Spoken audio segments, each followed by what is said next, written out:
Corneille was 'n klein lammetjie wat in die rustige velde van Suid-Afrika gewoon het. Hy het daarvan gehou om deur die groen gras te hardloop, langs die rivier te speel en na die sagte fluistering van die wind te luister. Op 'n dag, terwyl hy in die weiveld gespeel het 'n jakkals nader gekom. "Hallo klein lam," het die jakkals vir hom gesê. "Ek ken 'n geheime kortpad na die sappigste gras in die vallei. Volg my, dan wys ek jou." Corneille se ore het opgeskiet. Hy was mal oor vars gras, maar iets binne in hom het nie heeltemal reg gevoel nie. Dit was soos 'n klein stemmetjie wat gefluister het.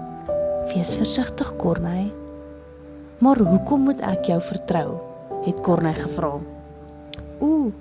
"Ek ken die weiveld beter as enige iemand anders," het die jakkals geantwoord en sy stert laat waai.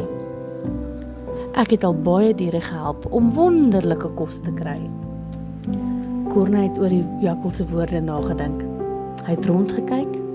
Nie een van die ander diere het al ooit hierdie jakkals genoem nie. Het enige iemand hom al gevolg? Was hulle veilig? Net toe het 'n sagte bries oor sy wol gevlei en die fluisterende wind het woorde in sy hart gebring. "Toets die waarheid, kyk na die vrugte." Corneille het onthou wat sy ma hom geleer het. Nie almal is wie hulle sê hulle is nie. Let op wat binne is, nie na wat buite is nie. Toe vra Corneille: "Meneer Jakkals, kan jy vir my wys waar jy die ander diere heen geneem het?" Die jakkals het gehuiwer. Sy oë het begin flits en hy het met sy pootjies rondgetrap. Wel, ek neem hulle gewoonlik een op 'n slag." Corneille het 'n tree teruggegee. Sy hart het hom die waarheid vertel. Hierdie jakkals kon nie vertrou word nie. Net toe het die goeie skaapwagter nader gekom. "Corneille," het hy geroep, "kom terug na die trop. Ek het vars gras vir jou." Corneille het na die skaapwagter gehardloop en veilig gevoel. Hy het teruggekyk, maar die jakkals het tussen die bome verdwyn. Die skaapwagter het geglimlag.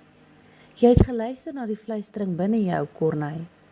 Dit was die gees van onderskeiding wat jou gehelp het om te weet wat jy nie kon sien nie. Vertrou die Heilige Gees, luister na hom en jy sal altyd jou pad vind." Corneille het van vreugde gestraal, want hy het geweet, solank as wat hy na die Heilige Gees luister, sal hy altyd veilig wees.